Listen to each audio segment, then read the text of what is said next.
Il faut mettre le cap à l'ouest toute, dans la rade de Cherbourg, pour découvrir le port de Querqueville. À l'origine, il existait un petit port qui était dit Petit Port du Sieur de Querqueville, qui a pris le nom après de Port Monsieur, très certainement à la Révolution. Le port actuel a été creusé en 1889, aux alentours 1889-1897. Le port a été construit pour mettre à l'abri les chalands de l'entreprise qui a construit la digue. Elle a cette particularité d'avoir été construite à terre. C'était des blocs de 40 mètres cubes qui étaient réalisés sur des chariots et descendus à la mer. Le môle nord avait la particularité de servir à l'embarquement des matériaux pour la construction de la digue. Elle fait 1200 mètres de long et elle est carapassonnée par des blocs de granit qui ont été taillés par des Bretons, d'où le nom de hameau breton dans le village de Querqueville. L'association a été créée en 1971. C'était André Jaurès qui a été le premier président, qui était un pêcheur professionnel. Et longtemps, ça a été un pêcheur professionnel qui était le président. Aujourd'hui, on est environ 230 adhérents qui se répartissent en 58 bateaux dans le port, 80 bateaux à l'extérieur, et entre 70-80 remontent et descendent. C'est-à-dire des gens qui mettent à l'eau et qui repartent avec leur bateau aussitôt, quoi. Et donc c'est vraiment une association, dès qu'on a besoin de quelqu'un, il y a plus qu'il n'en faut. Hein, on n'a jamais de problème.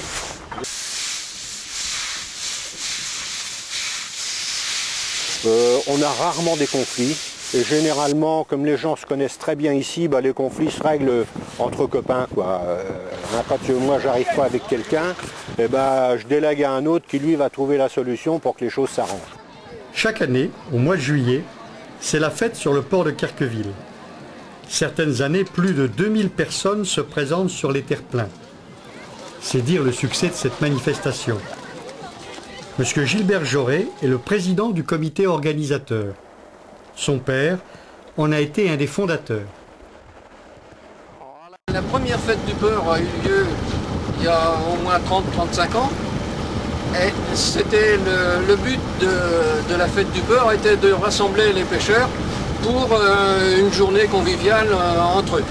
Pour qu'ils puissent s'amuser, pour qu'ils se retrouvent entre pêcheurs professionnels, pêcheurs plaisanciers, tous ensemble. Le but est d'attirer les jeunes pour qu'ils s'amusent sur le port, avec toujours un petit souci, c'est le problème de sécurité, parce que parfois les jeunes ont tendance à vouloir plonger d'un peu partout, donc on est obligé d'être très vigilant sur ce point. Et ça permet également aux gens de mieux se connaître, parce que le pêcheur en lui-même, souvent c'est un solitaire. Il arrive, il va à la mer, il repart, il s'en retourne, alors que ça permet aux gens de mieux se connaître pendant 2 jours, 3 jours, le temps de monter les stands, le temps de les démonter, le temps de la fête. Eh bien, tout le monde se voit, se côtoie et apprend à mieux se connaître. On peut apercevoir près du port une structure insolite aux origines mystérieuses. Alors, Stade Ferraille, ça a été déposé à l'Arsenal pour faire des essais de lancement de torpilles. Et le jour où ils l'ont amené, il y a eu un fort coup de vent. Et en fait, il a été mal positionné. Il n'a jamais été utilisé parce que la position qu'il a, les torpilles, elles fonçaient directement sur l'Arsenal. Moi, je trouve que ça fait partie du paysage de Querqueville, quoi. Hein, c'est comme Lucifer, quoi. Enfin, Lucifer, c'est pas le nom véritable de ce bateau. Hein. Ce bateau-là devait s'appeler La Découverte.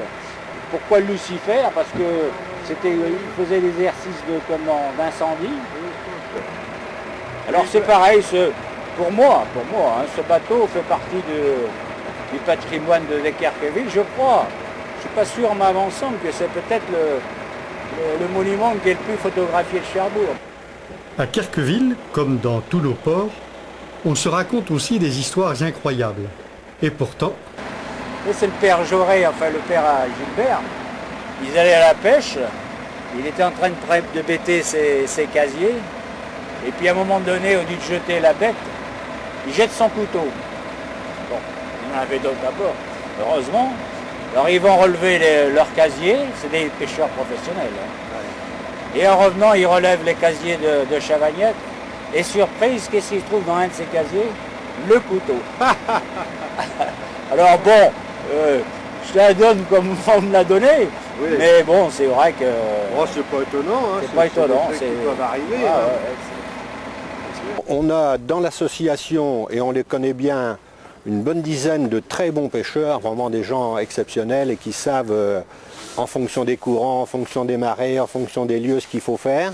Et puis les 220 autres adhérents sont des pêcheurs lambda, un peu comme moi d'ailleurs, pas très bons, mais c'est pas grave. C'est le plaisir d'aller taquiner un peu le colin ou la gode. Si on revient sur rien, c'est pas un problème.